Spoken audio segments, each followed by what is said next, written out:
ഗുജറാത്തിലേക്ക് ജോലിക്കായി പോയതാണ് അഞ്ചൽ സ്വദേശിയായ അനിൽകുമാർ. പിന്നീട് ഇദ്ദേഹം തിരിച്ചു നാട്ടിലേക്ക് വന്നിട്ടില്ല. പ്രവാസലോകം തന്നെ ഇടപെട്ട് 15 വർഷങ്ങൾക്ക് മുമ്പ് ഒരിക്കൽ അനിൽകുമാറിനെ അന്വേഷിച്ചതാണ്. പക്ഷേ അദ്ദേഹത്തിൻ്റെ വിവരങ്ങളൊന്നും അന്ന് ലഭിച്ചില്ല. ഈ 15 വർഷങ്ങൾക്കിപ്പുറവും കുടുംബം വീണ്ടും പ്രവാസലോകത്തിലെത്തിയിരിക്കുന്നത് അനിൽകുമാർ എവിടെയെങ്കിലും ഉണ്ടാകും, തിരിച്ചു വരും എന്ന വിശ്വാസത്തിലാണ്. 15 വർഷമായി നിങ്ങളിവിടെ വന്നിട്ട് അല്ലേ? അയാൾക്ക് എത്ര വയസ്സുള്ളപ്പോഴാണ് പോയത്? അന്ന് 40 വയസ്സ് കഴിയും.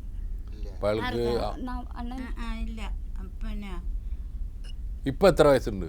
ഇപ്പോഴോ? ഇപ്പൊ അയാൾക്ക് എത്ര വയസ്സുണ്ടാവും? ഇപ്പൊ 56-ാമത്തെ വയസ്സ്. അപ്പൊ അയാൾ 41 വയസ്സുണ്ടാവും. 41 വയസ്സിലാണ്. ഇപ്പൊ അയാൾ അവിടെ ജീവിച്ചിരിക്കേണ്ടെന്ന് വല്ലൊരു വിഷയം ഉണ്ടോ നിങ്ങൾക്ക്? ഉണ്ടെന്നുള്ള വിശ്വാസമുണ്ട്. അവിടെ ആരെങ്കിലും നിങ്ങൾ അത്തരത്തിലൊരു ബന്ധപ്പെടലോ അല്ലെങ്കിൽ നിങ്ങൾ അറിവ് കിട്ടലോ ഉണ്ടായിട്ടുണ്ടോ? ഇല്ല ഇല്ല, ആരും ഒന്നും അങ്ങനെയൊന്നും അറിവില്ല. ഇയാൾ ഈ ഗുജറാത്തിൽ എന്ന് പറയുമ്പോൾ അഹമ്മദാബാദിലാണോ മറ്റേതെങ്കിലും നഗരങ്ങളിലാണോ? അണ്ണൻ പറഞ്ഞിട്ടുള്ളത് തറ എന്ന് പറയുന്ന സ്ഥലത്താണെന്നാണ് പറഞ്ഞത്. സറായ് എന്ന് പറയുന്ന സ്ഥലത്താണ്. അവിടെ അണ്ണൻ സ്വന്തമായിട്ട് കടയായിട്ട്, ടയർ കടയായിട്ട് വണ്ടിപ്പണിയായിരുന്നു, ടയറിൻ്റെ പണിയായിരുന്നു. പിന്നെ എന്താ ഈ നിങ്ങൾ തമ്മിലുള്ള കമ്മ്യൂണിക്കേഷൻ, അതായത് അങ്ങോട്ട് കുത്തുകളോ? വർഷം പിന്നെ ഓണം ആദ്യമായിരുന്നു. അപ്പോഴും ഓണത്തിന് വരുന്നെന്ന് വിളിച്ച് പറഞ്ഞാണ് ഞങ്ങൾക്ക് വണ്ടി വരുക എന്ന് പറഞ്ഞാണ്. അത്രേ ഞങ്ങൾക്ക് അറിയത്തുള്ളൂ. ഞാൻ ചോദിച്ചെങ്കിൽ ഒന്നിന് ഞാൻ അവിടെ എത്തും എന്ന് പറഞ്ഞു. കല്യാണം കഴിച്ചിട്ടുണ്ടല്ലോ? കല്യാണം കഴിച്ചിട്ടുണ്ടായിരുന്നു. ആദ്യം ഇവിടെ വന്നതും അച്ഛനും പിന്നെ അണ്ണൻ്റെ പെണ്ണും അതിൻ്റെ ആങ്ങളെയും കൂടാണ് ഇവിടെ ആദ്യം വന്നത്. അപ്പോൾ അയാളെ അണ്ണനെ കാണാതായതിനു ശേഷം പിന്നെ 3 വർഷം ആയപ്പോഴത്തേക്ക് അയാളെ വേറെ കെട്ടിച്ച്. അവർ വേറെ ഇല്ല. അണ്ണൻ്റെ കൂടെ അല്ല മക്കളില്ല. അവർക്ക് ഇപ്പം മക്കളൊക്കെ ഉണ്ട്. ബന്ധമൊന്നുമില്ല. ഇല്ല, ഒരു ബന്ധമില്ലാതെ ഒരു രേഖയും ഞങ്ങൾക്ക് തിരിച്ചു തരികയോ ഒന്നും ചെയ്തിട്ടില്ല. ഇവിടുന്ന് കൊടുത്തിട്ടുള്ള ഞങ്ങൾക്ക്. നിങ്ങൾ സ്വർണം കൊടുത്തിരുന്നോ? അല്ല, അവിടെ അണ്ണന്റെ പിന്നെ സർട്ടിഫിക്കറ്റും ഒന്നും ഞങ്ങൾ ചോദിച്ചിട്ട് തിരിച്ചു തന്നിട്ടില്ല. ആരുടെ സർട്ടിഫിക്കറ്റുകൾ? അണ്ണന്റെ സർട്ടിഫിക്കറ്റ് ഒക്കെ ഇവരുടെ കയ്യിലായിരുന്നു. അപ്പൊ ഒരു തെളിവും തിരിച്ചു തന്നിട്ടില്ല. ഉണ്ടെങ്കിലും ഞങ്ങൾ കേക്ക വായിച്ചിട്ടില്ല. ചോദിച്ച എഴുത്ത് അവിടുന്ന് മോൻ അയച്ച അവള് പിന്നെ വായിക്കുന്ന ഞങ്ങൾ കേക്ക വായിക്കത്തില്ല. എന്നാൽ അത് വായിച്ചു തീർന്നിട്ട് ഞങ്ങളുടെ കയ്യിൽ തരുത്തുമില്ല, വായിച്ചു നോക്കെന്നും പറഞ്ഞ് അങ്ങനെയും തന്നിട്ടില്ല. എഴുത്ത് വന്ന തരത്തില്ല. വസ്തു കടപ്പെടുത്തിയാണ് അവിടെ എല്ലാ കാര്യങ്ങളും കൊണ്ടുപോയി. പിന്നെ നിസ്സാരേ ഉള്ളായിരുന്നു ഞങ്ങൾക്കുള്ള കയ്യിലുള്ളത്. ഞങ്ങൾക്ക് 6 സെന്റാ ഉള്ളത്. അത് എൻ്റെ അണ്ണൻ്റെയും കൂടെ പേർക്ക് അപ്പൂപ്പന് എഴുതി തന്നതാണ്. അപ്പോൾ അത് സൊസൈറ്റിയിൽ കടം വെച്ചിട്ടാണ് അണ്ണ ആദ്യം ഇടയ്ക്ക് വെച്ച് വന്ന് പൈസ എടുത്ത് കൊണ്ടുപോയാണ് അവിടെ കുറച്ച് സാധനങ്ങൾ മേടിക്കാനുണ്ടെന്നും പറഞ്ഞ് പോയത്. പോയിട്ടാണ് പിന്നെ ഓണത്തിന് ഇതേപോലെ വരുന്നെന്ന് പറഞ്ഞ് തിരിക്കുവാണെന്നും പറഞ്ഞത്. പിന്നെ പിന്നെ ഞങ്ങൾക്ക് ഒരു അറിവും കിട്ടിയിട്ടില്ല. ഞങ്ങൾ കണ്ടിട്ടുമില്ല. ഇപ്പോൾ ആ വീട് നിങ്ങളെ പേരിൽ തന്നെയാണ്? ആണ്. അന്ന് ഞങ്ങൾ ഷെഡിലായിരുന്നു താമസിച്ചുകൊണ്ടിരുന്നത്. ഇപ്പം പഞ്ചായത്തിൽ നിന്ന് വീട് തന്ന്, ഗവൺമെന്റിൽ നിന്ന് വീട് 2018-19 വീട് പൂർത്തിയാക്കി. അപ്പോൾ ആ ഭൂമി അച്ഛൻ നിങ്ങളെ പേരിലേക്ക് ആക്കിയോ? അപ്പൂപ്പൻ അച്ഛൻ്റെ അച്ഛൻ ഞങ്ങൾക്ക് 2 പേർക്കും കൂടെ എഴുതി തന്നതാണ്. ഞങ്ങളുടെ കുഞ്ഞിലെ എഴുതി തന്നതാണ്. അത് കടപ്പെടുത്തിയായിരുന്നു. ഞാൻ ചോദിച്ചല്ല, ഇപ്പോൾ ഈ ഭൂമി അയാളെ പേരിൽ ഇപ്പോഴും ഉണ്ടോ? ഉണ്ട്. ഞങ്ങൾക്ക് 2 പേർക്കും കൂടെ ഒറ്റ പ്രമാണമാണ്. ഒറ്റ പ്രമാണം. അവിടെ പിന്നെ നിങ്ങൾ ഈ ഗുജറാത്തിൽ നിങ്ങൾ ആരെങ്കിലും ഉണ്ടോ അവിടെ? ഇല്ല. ആരുമില്ല. ഈ 5 വർഷമായിട്ട് ഒരു വീടുമില്ല. ഇല്ല. ഇപ്പം നിങ്ങൾ വീണ്ടും വരാൻ ഞങ്ങൾക്ക് കണ്ടുപിടിക്കണമെന്നുള്ള ആഗ്രഹത്താലും. എത്ര മക്കളാ? നിങ്ങൾ 2 പേരുള്ളൂ അല്ലേ? ഞങ്ങൾ 2 പേരേ ഉള്ളൂ. നിങ്ങൾ അച്ഛനും അമ്മയുടെയും കൂടെയാണോ? ഇവരാരാ? അത് പിന്നെ അവരുടെ പിന്നെ പെങ്ങളുടെ മോള് ചായക്കാരി. നിങ്ങൾക്ക് എന്തായിരുന്നു പണി? ഇപ്പല്ല. നിങ്ങൾക്കുണ്ടായിരുന്നോ? അമ്മ ഇപ്പം തൊഴിലുറപ്പിന് ഇപ്പം തൊഴിലുറപ്പിന് പോകുന്നു. നേരത്തെ അല്ല പൊതുവേ ഉള്ള ജോലി നാട്ടിൻപുറത്ത്. നിങ്ങൾക്ക് ജോലി ഉണ്ടോ? ഇല്ല, ഞാൻ തയ്ക്കുക. തയ്യല്ല, തയ്ക്കേ? മിഷൻ വാങ്ങിച്ചിട്ട് വീട്ടിൽ തയ്ച്ച് അടുത്തൊക്കെ ഉള്ള തുണികളൊക്കെ കൊണ്ടു കൊടുത്ത് തയ്പ്പിക്കും. പിന്നെ വീട്ടിലെ കാര്യങ്ങൾ നോക്കും. ഞങ്ങൾ രണ്ടുപേരും ജോലിക്ക് പോകും. അതിനെയൊക്കെ നോക്കി. നിങ്ങൾക്ക് മക്കളൊക്കെ ഉണ്ടോ? എന്നെ കെട്ടിച്ചിട്ടില്ല. ഞാൻ കല്യാണം കഴിച്ചിട്ടില്ല. എന്താ? അത് വേണ്ടാന്ന് വെച്ചു. വേണ്ടാന്ന് വെച്ചു. ഇയാളിങ്ങനെ പോയ കാരണ? അതുകൊണ്ടല്ല, പൊതുവേ വേണ്ടാന്ന് വെച്ചതാണ്. അപ്പോൾ രണ്ടാളെ നോക്കുന്ന നിങ്ങളാണ്? അതെ.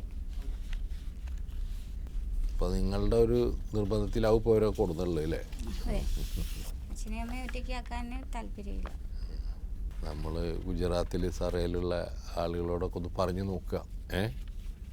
ഗുജറാത്തിൽ ഇത്തരത്തിലുള്ള കേസുകൾ ഇപ്പോൾ ഇടയ്ക്കിടയ്ക്ക് വരുന്നുണ്ട്. 10-15 വർഷമായിട്ട് കാണാതായി ഞങ്ങളുടെ അടുത്ത് വന്ന് അവരുടെ പ്രതീക്ഷ ഒരിക്കലും അസ്തമിക്കുന്നില്ല എന്നുള്ളതാണ്. 15 വർഷം കഴിഞ്ഞിട്ട്, ഒരു വ്യാഴവട്ടം കഴിഞ്ഞിട്ടാണ് ഈ കുടുംബം വീണ്ടും ഞങ്ങൾ അന്വേഷിച്ച് വരുന്നത്. അവരുടെ പ്രതീക്ഷയിൽ, അവരുടെ ചിന്തയിൽ ഒക്കെ തന്നെ ഈ കാണാതായ ആൾ ജീവിക്കുന്നു എന്നുള്ളതിന് തെളിവാണ്. അവർ എത്ര കണ്ട് ഈ മനുഷ്യനെ സ്നേഹിക്കുന്നു എന്നുള്ളതിന് തെളിവാണ്. ലോകത്തിൽ കാണാതാകുന്നതാണ് ഏറ്റവും വലിയ ദുരന്തം എന്ന് വിശ്വസിക്കുന്ന ഒരാളാണ് ഞാൻ.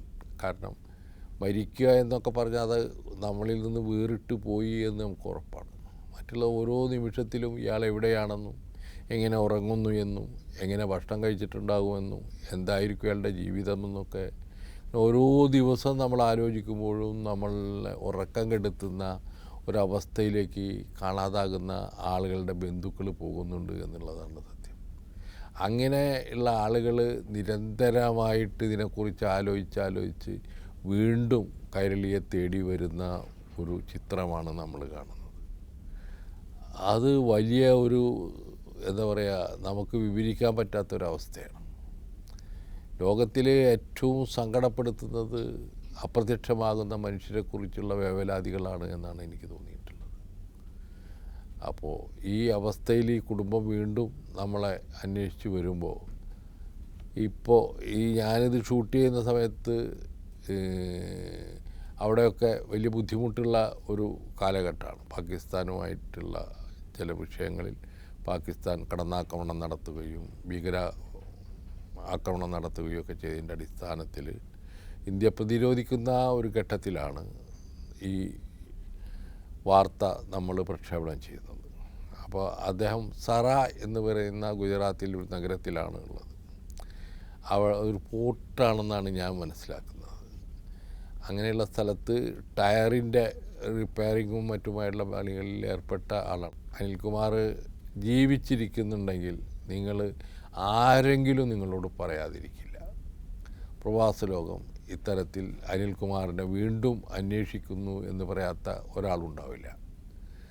അങ്ങനെ നിങ്ങൾക്ക് എന്തെങ്കിലും ഇൻഫർമേഷൻ കിട്ടിയാൽ, അല്ലെങ്കിൽ നിങ്ങൾ തന്നെ ഇത് കണ്ടാൽ, നിങ്ങൾ ഏതെങ്കിലും തരത്തിൽ നാട്ടിലേക്കൊന്ന് വന്നുകൂടെ? അതാണ് ഞങ്ങളൊരു ചെറിയ റിക്വസ്റ്റ്. ഈ പാവപ്പെട്ട ആളുകൾക്കൊന്ന് കാണാൻ നിങ്ങളൊന്നും തരണ്ട, നിങ്ങൾ വീട്ടിൽ താമസിക്കേണ്ട, നിങ്ങൾക്ക് ഒരു പ്രശ്നമില്ല, നിങ്ങൾ പോകോ. നിങ്ങളുണ്ട് എന്നൊന്ന് അറിയട്ടെ, നിങ്ങൾ ജീവിച്ചിരിക്കുന്നതെന്ന് അറിയട്ടെ, നിങ്ങളെവിടെയോ കിടന്ന് ഉറങ്ങുന്നുണ്ടെന്ന് ഞങ്ങൾ അറിയട്ടെ, നിങ്ങളെ ജീവിതം നയിക്കുന്നുണ്ടെന്ന് അറിയട്ടെ. നിങ്ങൾ വിവാഹം കഴിച്ചിട്ടുണ്ടാവാൻ യാതൊരു വിരോധമില്ല, അതൊന്നും വിഷയമല്ല. നിങ്ങളുടെ ഭാര്യ വേറെ വിവാഹം കഴിച്ചു പോയി, വേറെ ജീവിതം ആരംഭിച്ചു. അതൊക്കെ നിങ്ങൾ അറിഞ്ഞിട്ടുണ്ടോ ഇല്ലയെന്നൊന്നും എനിക്കറിയില്ല. പക്ഷേ നിങ്ങൾ ജീവിച്ചിരിക്കുന്നുണ്ട് എന്ന വിശ്വാസത്തിലാണ് ഞാൻ ഈ സംസാരിക്കുന്നതെല്ലാം. അപ്പം അതുകൊണ്ട് അനിൽകുമാർ കഴിയുന്നതും വേഗം നാട്ടിലേക്ക് വരാനുള്ള പരിശ്രമങ്ങളിൽ ഏർപ്പെടണം. ഏതെങ്കിലും തരത്തിൽ എന്തെങ്കിലും ചെറിയ സഹായങ്ങൾ വേണമെങ്കിൽ ഞങ്ങളത് തരാൻ തയ്യാറാണ്. ഒരു സംശയമില്ല. നിങ്ങൾക്ക് ഏത് തരത്തിലുള്ള സഹായം വേണമെങ്കിലും ഞങ്ങൾ എത്തിച്ച് നിങ്ങളെ നാട് പിടിക്കാൻ ഞങ്ങൾ സഹായിക്കും. ഈ കുടുംബം ഇങ്ങനെ നിങ്ങളെ അന്വേഷിച്ച് അലയാണ് അനിൽകുമാർ. ഒരു സഹോദരി വിവാഹം കഴിക്കാതെ നിങ്ങളുടെ അഭാവത്തിൽ നിങ്ങളെ മാതാവിനെയും പിതാവിനെയും സംരക്ഷിച്ചുകൊണ്ടിരിക്കുകയാണ്. ഒക്കെ വലിയ വലിയ ഒരു ഇതല്ലേ. നമ്മളൊരിക്കലും ആലോചിക്കില്ല സ്വന്തം ജീവിതം വേണ്ട എന്ന് വെച്ച് സ്വന്തമായിട്ടുള്ള എല്ലാ തരത്തിലുള്ള ആഗ്രഹങ്ങളും അവർ ഇല്ലാതാക്കിക്കൊണ്ട് അവർ ഈ കുടുംബത്തെ രക്ഷിക്കാൻ വേണ്ടി നിങ്ങളുടെ അഭാവത്തിൽ അവരുടെ ജീവിതം സമർപ്പിച്ചിരിക്കുകയാണ്. ആ അർത്ഥത്തിലൊക്കെ നമ്മൾ ഒന്നുകൂടി ആലോചിക്കേണ്ടതുണ്ട്. പ്രേക്ഷകരും ഇത് മനസ്സിലാക്കണം. ഈ കുടുംബം എത്ര കണ്ട് ഈ മനുഷ്യനെ സ്നേഹിക്കുന്നു, അനിൽകുമാറിനെ. ഏതെങ്കിലും തരത്തിൽ സൂറത്തിലുള്ള മലയാളികൾ അല്ലെങ്കിൽ ഗുജറാത്തിലുള്ള മലയാളികൾ ഇവരെ കണ്ടെത്തുകയാണെങ്കിൽ, തീർച്ചയായും അദ്ദേഹത്തെ കണ്ടെത്തുകയാണെങ്കിൽ ഞങ്ങൾ അറിയിക്കണം എന്നുകൂടി അഭ്യർത്ഥിക്കുന്നു. ഈ കുടുംബത്തെ ഞങ്ങൾ ഇപ്പോൾ അയക്കുന്നത് വീണ്ടും കാണാൻ കഴിയുമെന്നുള്ള പ്രതീക്ഷയോട് കൂടിയിട്ടാണ് ഇയാളെ. ഞങ്ങളുടെ ഒരു പ്രതീക്ഷ അതാണ്. അവൻ ജോലി ചെയ്ത് സമ്പാദിച്ചിട്ടുള്ളത് ഒന്നും ഞങ്ങൾക്ക് വേണ്ട. ഒക്കെ ഞാൻ പറഞ്ഞു കഴിഞ്ഞു. ഒരു മനുഷ്യനായിട്ട് വന്ന് ഞങ്ങൾക്കൊന്ന് പറയട്ടെ. എന്താണെന്ന് വെച്ചാൽ ഈ ആളിൻ്റെ അച്ഛനും അമ്മയും ഇല്ല, ഒരു ചേട്ടനുണ്ടായിരുന്നു, അതില്ല. എനിക്കും അച്ഛനും ഇല്ല, അമ്മയും ഇല്ല, എനിക്ക് സഹോദരങ്ങളും ഇല്ല. ഞങ്ങളുടെ രണ്ടിൻ്റെയും കാലം കഴിയുമ്പം കുഞ്ഞിനെ ആരുടെ കൊടുക്കും? ആ ഒരു ചിന്താഗതി മാത്രമേ ഉള്ളൂ. എന്നാൽ ഇങ്ങനെ ആളെ പറഞ്ഞു വിടാമെന്ന് വിചാരിക്കുമ്പം പറയും വേണ്ടമ്മ, പിന്നെ ആ മനുഷ്യൻ്റെ പരിധിക്ക് എനിക്ക് നിൽക്കാൻ പറ്റൂ, നിങ്ങളുടെ ഇഷ്ടത്തിന് എന്തെങ്കിലും തരാനോ ഒരു തുണി മേടിച്ച് തരാനോ എന്നെ കൊണ്ടുവെക്കാതെയും വരും. ഇതാവുമ്പോൾ ആരും തർക്കിക്കത്തില്ല എന്നും പറഞ്ഞാൽ കുഞ്ഞിങ്ങനെ നിൽക്കുന്നത്. ശരി.